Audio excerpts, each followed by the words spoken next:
মদন মিত্রের একাধিক ঠিকানা ইডি সকাল 6টায় প্রথম ভবানীপুরে তার যে বাড়ি সেখানে যায়। এখন অনেকটা সময় পেরিয়ে গেছে, প্রায় 9 ঘন্টা 9.5 ঘন্টা পেরিয়ে গিয়েছে।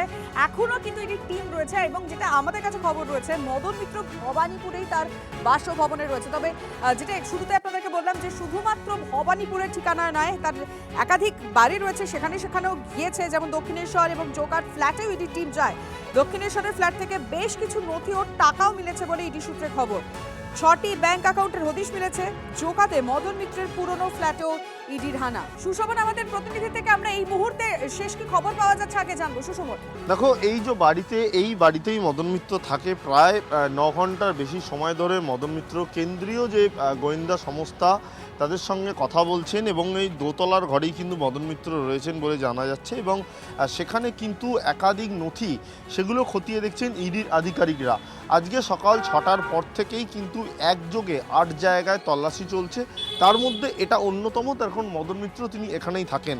তুমি জানো যে কামারহাটি পুরসভায় পুরনিয়োগ দুর্নীতি হয়েছে। তদন্ত করতে গিয়ে সেই দুর্নীতি সামনে আসে। একাধিক সময় তল্লাশি হয়েছে। পরবর্তীকালে অয়নশীলের যখন নাম উঠে আসে তখন কিন্তু জানা যায় যে কার্যত রেড চার্ট বাঁধা ছিল, কে কোথায় নিয়োগ হবে এবং তার বিনিময়ে কত টাকা দিতে হবে। কিন্তু 2011 সাল থেকেই মদন মিত্র তিনি বিধায়ক কামারহাটি। স্বাভাবিকভাবেই একজন বিধায়ক তিনি সেখানকার পুরসভায় কিভাবে নিয়োগ হচ্ছে, নিয়োগ কিভাবে হচ্ছে, সেই স্বচ্ছ হচ্ছে না অস্বচ্ছ হচ্ছে, এই পুরো বিষয়টা কিন্তু বিধায়কের যথেষ্ট লক্ষ্য করার বিষয়। সেই জন্য ছিলেও জেলে, দুর্নীতি করেওছেন এবং করেও চলেছিলেন। এবং আমার মনে হয় দুর্নীতি করে থাকলে প্রচুর মানুষের ক্ষোভ বিক্ষোভ ওখানে রয়েছে এবং আমার মনে হয় জাজ হওয়া উচিত, তদন্ত হওয়া উচিত, সত্যিটা সামনে আসুক এবং অবশ্যই শাস্তি হওয়া উচিত। যদি কাউন্সিলর পঞ্চায়েত লিডারদের হবে তো এই বড় বড় বিধায়ক মন্ত্রীদের কেন হবে না? নিশ্চয়ই হওয়া উচিত। ब्रेकिंग न्यूज़ तो नहीं है, ये तो चलता ही है, पॉलिटिकल पार्टियों को किया जाता है। इनका 1% भी इन्होंने अभी तक कन्विक्शन नहीं दिखाया है।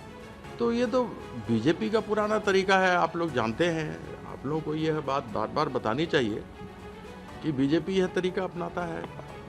संभवतः मदन मित्रा की उनको आवश्यकता पड़ गई है, अभिषेक बनर्जी को तोड़ना चाहते हैं। तो इसके आगे क्या कहा जा सकता है? इनकी मानसिकता दिखती है, इनको सरकार चलाने से मतलब नहीं है। यही सब चीज़ें करते रहेंगे, यही सब न्यूज़ में चलता रहेगा तो महंगाई पर कोई बात नहीं करेगा, बेरोजगारी पर कोई बात नहीं करेगा। पेट्रोल डीजल के दाम आसमान छू रहे हैं, एलपीजी आसमान छू रही है, कोई उसके विषय बात नहीं करेगा। মারছে কম, ছুট করাচ্ছে বেশি। অনেকদিন আগে তো ইডি দপ্তরে 9.5 ঘন্টা জেরা করা হয়েছিল। সবাই জানে তাদের দুর্নীতি কথা, কিন্তু জানে না সিআইডি, জানে না সিবিআই, জানে না ইডি। গ্রেপ্তার করো।